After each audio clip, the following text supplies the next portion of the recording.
explains a long time ago there was a poor man praying to the gods every day. However, the gods were always busy, so they didn't answer him. One day, he screamed so loudly the mountains shook. The gods looked at him and listened to his troubles. They're like, dang, what? What you want? All right, I'll hear you out. If you promise not to shriek again. They became so sad and cried burning stars. So this way, whenever he saw a falling star in the sky, he'd make a wish and the gods would make them come true. All he had to do was yell, and that's how entitlement began. You want to get somebody's attention? You want them to grant your wish? Scream at them. That's what I got from that story. On that same night while I was lying in bed hugging Snowball, it started to feel like my life was falling apart. My mom was screaming hysterically at my dad, telling him that the money he was bringing in was no longer enough and that he should start searching for an extra job. You're the one sitting at home spending all the money. What do you mean I need another job? There's 2 of us. You get a job. So that she could no longer go out with her friends because she was so embarrassed. She couldn't afford to buy new dresses every time they went out like her friends did. Have you tried not being broke?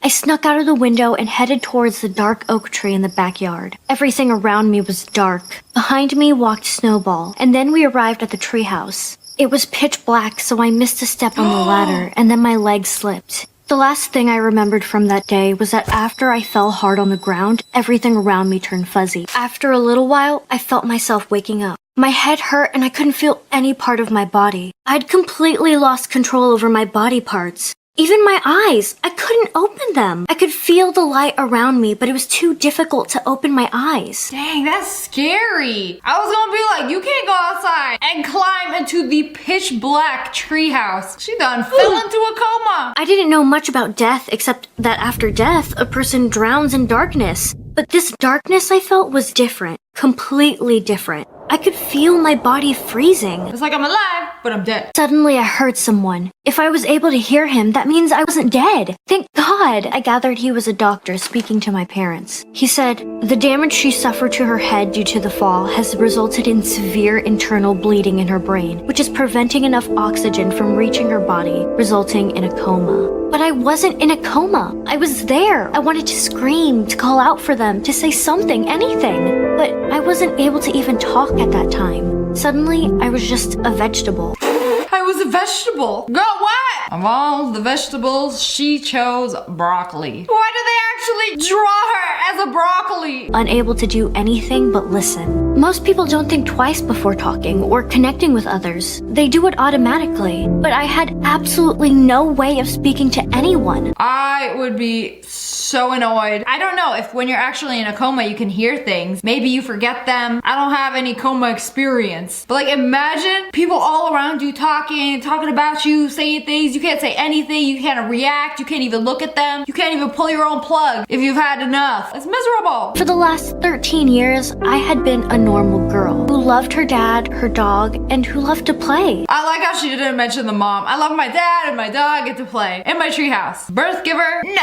But now, suddenly, that had all changed. The doctors didn't know what to do. All the time I spent in the hospital, I only heard my dad's voice. My mom had completely vanished. The way she just peace, got out of there. I didn't hear anything related to her until the day the doctor said there is nothing more they can do and that it is best for me to return to my parents' home. I heard my mom arguing with my dad. She didn't want me back home. I was, according to her, a burden that she didn't want to carry. I don't know which is more of a struggle, this marriage or her dad's hairline. But I went home anyway. I was happy because I was returning home. I heard my dad telling my mom that he finished the treehouse because that was the last thing I asked him to do. That's why he insisted on bringing me back home, so I could be near the things I loved. I'm surprised she didn't instantly hear treehouse and then just wake up. Things went downhill from there. I lost my ability to move. I failed all the mind exams they conducted on me in the hospital, so the doctors told my parents they could treat me as if I didn't exist. My return home was just a hopeless attempt at keeping my unconscious body comfortable until I died. My dad tried his hardest to keep me comfortable, and that really annoyed my mom. Their friends stopped visiting after a while, and the money Dad was providing was no longer enough. Machines that were keeping me alive were too expensive. Before, I was able to escape my mom screaming and ranting, but today I was stuck with it without them even knowing that I could hear them. Dang, that's really sad. It's like, what should you do in this situation? You pulling the plug? Are you gonna hope for the best and wait for her to wake up? Maybe a dead girl is telling the story. I don't know.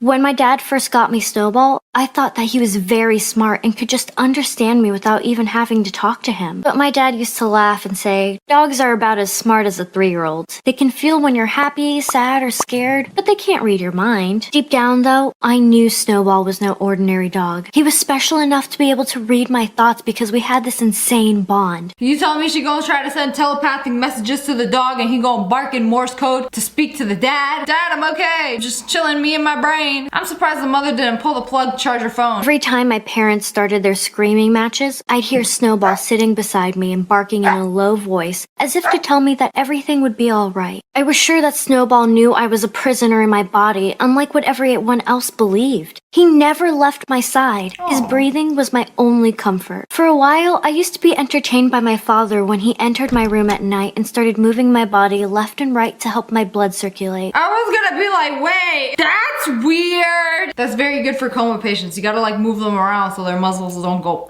A year quickly turned into 2, and I felt the person I used to be disappearing. My mom said that she'd had enough with my stuff taking up so much room and that she could put the space to good use. My dad wasn't able to refuse, so he just said that he'd move my things to the treehouse. It wasn't long until I was moved out of my room to another one that was more practical and way smaller. It had barely enough room for my bed, machines, and for one person to be able to move around in. They put her in the closet. They're like, she asleep anyway. Just put her in the junk drawer. I don't even know what I would do in this situation, except crack a joke or two. What was worse was that this little room was next to the living room. That meant that I could hear everything. 2 years turned to 3, and I was still in the same place with no one aware of my existence. It was like I was a ghost. Whenever my mom's friends came to visit, they used to ignore me, as if I was just part of the furniture. I was dead to everyone, just not in the ground. Only Snowball remained at my side. My mom and her friends' conversations were ridiculous. They gossiped a lot and couldn't stop judging their relatives. They are so rude. I thought she lost all her friends. She just doesn't have a job. This is unemployed behavior. Sometimes they talked about clothes, travel, and their husbands. I once heard my mom talking ill about my dad. She said he was the reason behind her unhappiness and that she had met some rich guy at a coffee shop. That guy had invited her for a drink and she'd gone to meet him. And now she was seriously considering leaving me and my dad. For me, that was the worst part about those 3 years. Feeling totally powerless and not being able to stand in front of her and not being able to scream, "You're an ungrateful woman! All the things dad did for you,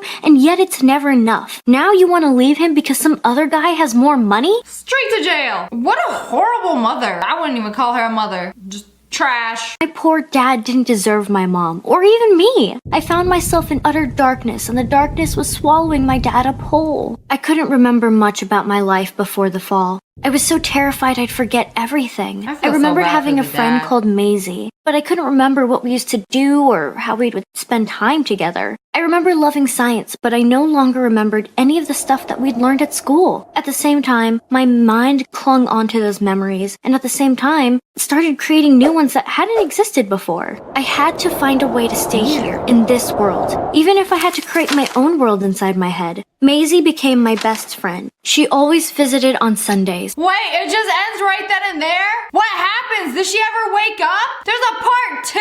What? Okay, well, I guess that's it. Will Arya wake up? Will Snowball save the day? Will her mother fall into a pit of fire? If you guys want a part 2, make sure to hit that like button in the face. And make sure you turn on notifications. Click, and subscribe to the Wolf Pack. Oh, I love you guys so much. Thanks for watching. Bye, guys.